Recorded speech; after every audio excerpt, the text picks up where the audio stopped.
A lot of the times people say that when it comes to learning languages, it's always better when you start speaking with other people, and it's the best way to learn languages. But the thing is, not everybody can afford to have so many language lessons, and not everybody has the time. So what can you do in kind of situations where you don't have anybody else to practice it with? So here are 10 ways you can practice the speaking skills of any language you are learning.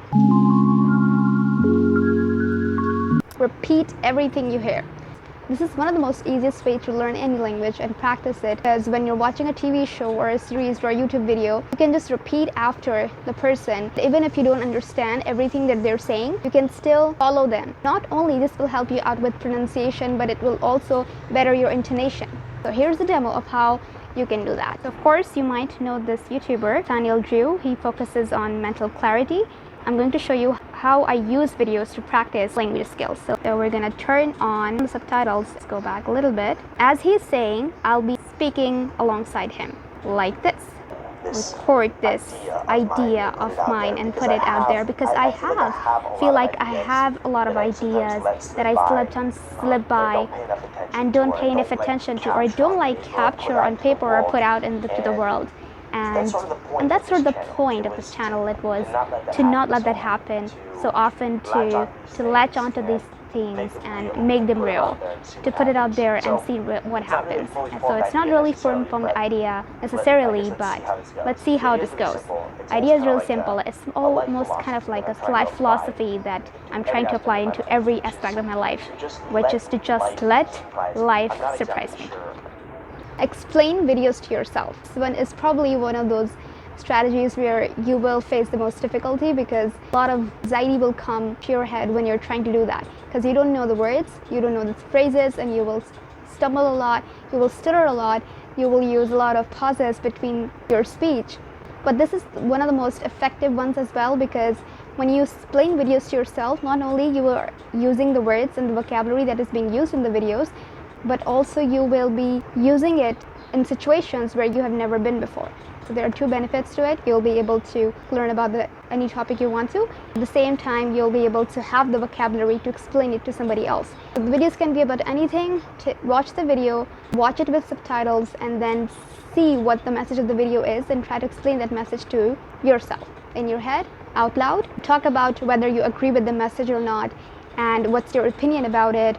Another thing that you can do while explaining the videos is to narrate the animated shorts that are available widely on YouTube for free, because these animated shorts don't have vocabulary.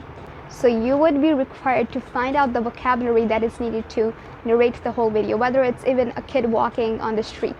So you would be able to work on your prepositions, work on your conjunctions, tiny bits of language that sometimes we forget to learn, and we're more focused on learning the bigger parts rather than the smaller parts, which makes up most of the language. Here's a demo of how you can do that. Explaining videos to yourself. So I have already watched this video, and I'll be putting it on mute and explain it while the video is playing. Now, and he's, I think, so watching anime. He feels really exhausted and miserable. He has the remote beside himself and it fell. He's now really angry at him because the remote fell. He's saying that he's too lazy to move, and that happens to a lot of us. And now he's trying to reach the remote with his leg, and which pretty much a lot of people have done. Now he's appreciating his leg because his leg gave him the remote. He's hungry now. He needs to find food. And he's starving. He's fasting. So what he does, he has an idea, and now he's treating his leg as a pet. And now he's giving his leg orders to make the breakfast. His leg is trying to reach the fridge. He's taking out food from the fridge. I don't know how his leg is so long, but that's the beauty of this video. This is pretty much how you do it, the entire video, and by the end of the video you can tell about your opinion, whether you agree with the message or not. Think in your target language. First, go with basics. Tell things around yourself. For example, I have a light in my room right now. I am sitting in front of the computer. I have a curtain beside me. All of these things are happening beside me. But instead of saying it out loud, I'm saying it in my head. But with the language that I want to learn. From smallest things, just narrate everything that's happening around you. So you can work on this method when you have a considerable amount of vocabulary in your head. Start with numbers, start with furniture, start with the environment, and then move from there. Start picking up people's topic or what people are talking about. Whether you're on the street, whether you are just sitting in a cafe, or somebody starts talking in front of you, form an opinion, but in your head, and don't say it out loud because nobody needs it. But this is one of the ways you can practice thinking in the language. And then over time, when you keep doing it, I will guarantee that time will come when your head will make the transition. It will start speaking the language, and it will stop translating the language from your mother tongue. So speak about a random topic for straight 3 minutes. I've been using this method with my students for a very long time, and whenever I use it, it forces them to speak. They get really scared at first. You just need to start. At first you'd be like, oh my god, what do I say about this topic? Where do I start? What can I say? It's just like random things. Start connecting. Just connect. Like connect one topic to the other. For example, when we're doing this activity of random speaking, I would make you speak on the topic for 3 minutes. I'd help you out in between the conversation. For example, if you're trying to look up for a word and not able to find a phrase, that way you can repeat. And when you do it constantly over time, it'll help you out speak about random things and things that are important to you because you have already been doing it for a very long time.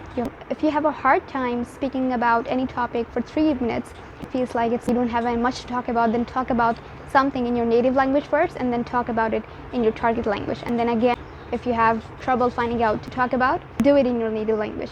Because when you do it in your native language, you will always end up finding something to talk about. It happens with every student that I've ever had in the past 3 years. They always come up with something. So this anxiety of speaking in different language about certain topic gets to their head. They start freezing up. Whenever you get stuck, switch the language. If you have said something, go back to the target language and say the same thing. Use the spaced repetition techniques to remember the words. You can either create some flashcards, you can write up a lot of words on the paper and then read it at one time, revise them, and before you go to bed. Next day, the very first thing that you do in the morning, go through the list and then forget about it and then do it the next day. Over a week, you would be using time to remember the words. The more you see something, your mind will be able to retain it better. Record and listen to your own voice on the very first day, and then you keep it saved somewhere, and then you come back to it after a month. But you have to do practice during that month. You don't have to share it with somebody else. You're reading everything out loud. So whenever a student comes up to me and say, okay, I want to learn English, so instantly I give them something to read. When you are your own, you're either scrolling through Facebook or Instagram, and use this time to practice. You can do it with tongue twister, you can do it with articles, you can do it with blogs, but do it out loud. Because until and unless you hear yourself speak the language, you won't be able to get comfortable, and comfort is really important when it comes to language learning. Learn the required vocabulary through documentaries and watch the entire documentary. Write all of the vocabulary that they are using to narrate, then practice. I do this activity with a lot of my students and they enjoy it a lot. You'd be able to talk about something you're interested in. Here's a demo of how you can do that. So this is the video by this channel, What Are You Doing With Your Life, the tail end. I've written all the important vocabulary words right here, and I'll be using all of the words to narrate or explain what happened in the video. So that way I'll be using vocabulary that I've never used in situations that I have never been in before. Wrapping around is pretty hard because you're up to your neck. Okay, so they are talking about that how hard it is to wrap your mind around your life because all the time you're up to your neck and you don't have time to spend or invest. You don't have much time to spend on things you really like doing. So it's kind of like an ocean, and you're trying to swim in the ocean, but on most days your head is above water. So what to do if you want to spend your time without distractions? So for example, you have some exciting projects, you have multiple books to read, but you also have a couch where you want to sleep on. So it's easy to get lost when you have so many distractions. So just let's do one thing. Let's take a step back and look from the outside. So we have 107 words in this video, and we can use the vocabulary to practice our speaking skills. Watch talk shows and interviews, and then of course repeat after them. This is the best way to learn any language. Get to use the words that are used in real life, including the slang, very informal way of speaking or formal way of speaking. You get to use informal and formal vocabulary, phrases, idioms, and all of those things that are not mentioned while you're reading something. So you get to learn new expressions, new phrases, new vocabulary. Okay, so this last one is one of the most craziest. So talk to yourself out loud, or just talk. You can rant about something, so you can make up stories. You just need to have the courage to speak out loud to yourself. Treat yourself as somebody else and have a conversation with yourself. You're not accountable to anyone at this moment. You're just talking to yourself. This talking to yourself thing out loud made me get really good at English language, because I did this every day for at least 1.5 hours for 7 to 8 years. Even though this video was about how to learn languages when you don't have anybody else to talk to, but if you want to talk to somebody else, practice your conversational skills, you can go to my website and book a lesson with me to start your language journey. These were 10 ways to learn languages on your own. If you like this video, give it a thumbs up, subscribe to the channel if you want to watch more videos. Thank you for watching, and let's see you in the next video.